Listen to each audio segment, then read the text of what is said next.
Assalamualaikum warahmatullahi wabarakatuh. Perkenalkan, saya Indra Suryani dengan NIM 1804256. Baiklah, saya akan menjelaskan materi mata kuliah manajemen risiko dan kebencanaan tentang sistem penanggulangan bencana nasional COVID-19.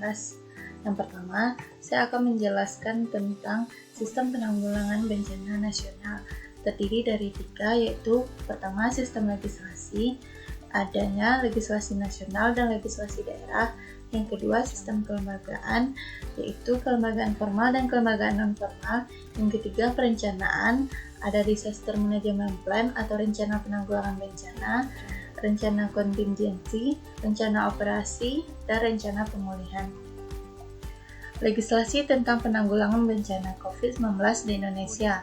Yang pertama, Undang-Undang Nomor 24 Tahun 2007 tentang penanggulangan bencana. Yang kedua, Perpres Nomor 17 Tahun 2018 tentang penyelenggaraan penanggulangan bencana dalam keadaan tertentu. Yang ketiga, Kepres Nomor 11 Tahun 2020 tentang status kedaruratan kesehatan masyarakat. Yang keempat, Kepres Nomor 12 Tahun 2020 tentang penetapan bencana non-alam penyebaran COVID-19. Dalam Kepres Nomor 12 Tahun 2020, 4 penekanan yang membahas penetapan COVID-19 sebagai bencana nasional. 1.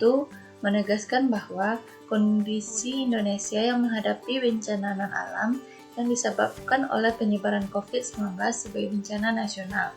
2. Menentukan penanggulangan bencana nasional yang diakibatkan oleh COVID-19 dilaksanakan oleh gugus tugas percepatan penanganan COVID-19 sesuai dengan Kepres Nomor 7 Tahun 2020 sebagaimana yang telah diubah menjadi Kepres Nomor 9 Tahun 2020 tentang gugus tugas percepatan penanganan COVID-19 melalui sinergi antara kementerian atau lembaga dan pemerintah.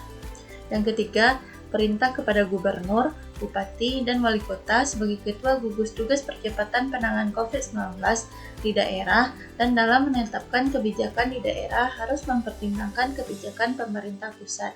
Yang keempat, keputusan tersebut mulai berlaku pada tanggal 13 April 2020. Selanjutnya, kelembagaan. Penerbitan instruksi Presiden untuk Satuan Tugas Penanggulangan Bencana COVID-19, BNPB melakukan langkah-langkah, yaitu membentuk Satgas Penanggulangan Bencana COVID-19 dan terlibat dalam tanggap darurat bencana lintas lembaga, diikuti dengan pengadaan perlengkapan yang memadai seperti rumah sakit, obat-obatan, dan sebagainya. Dalam tugas ini, yang menjadi ketua pengarah adalah Menteri Koordinator Bidang Pembangunan Manusia dan Kebudayaan, sedangkan Wakil Ketua adalah Menteri Koordinator Bidang Politik, Hukum, dan Keamanan sebagai Wakil Ketua. Selanjutnya, sistem kelembagaan.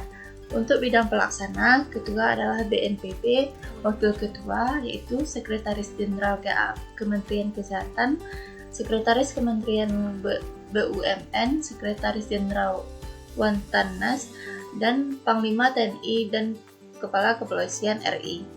Kementerian Dalam Negeri mengeluarkan surat edaran dengan nomor 440/2622/SC tahun 2020 tentang pembentukan gugus tugas percepatan penanganan COVID di daerah. Peran pemerintah, swasta, masyarakat, akademisi, serta media sangat mendukung dalam penanganan COVID-19 di Indonesia. Narasi tunggal berbentuk edukasi, sosialisasi, dan mitigasi perlu digencarkan dan dilaksanakan bersama-sama oleh tokoh masyarakat, tokoh agama, budayawan, partai politik, hingga ke tingkat daerah terkecil yang didukung oleh media yang edukatif serta informatif. Perencanaan dan implementasi strategi. Penyusunan rencana penanggulangan COVID di Indonesia dimulai dari penyusunan Situation Report, rencana kebutuhan hingga rencana aksi, dan tersusun rapi bersamaan dengan pembentukan Satuan Tugas Penanggulangan Bencana COVID-19. Ada beberapa tindakan untuk pencegahan COVID-19. Yang pertama yaitu dimulai dari gerakan masyarakat hidup sehat dan peningkatan edukasi masyarakat mengenai COVID-19 dari berbagai media yang ada. Yang kedua, penyediaan call center untuk menerima keluhan laporan masyarakat terkait dengan COVID-19.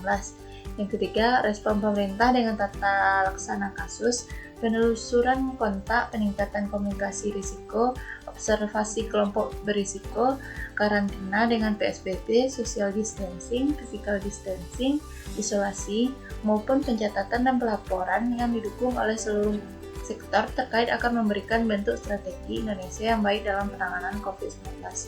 Sekian yang dapat saya jelaskan.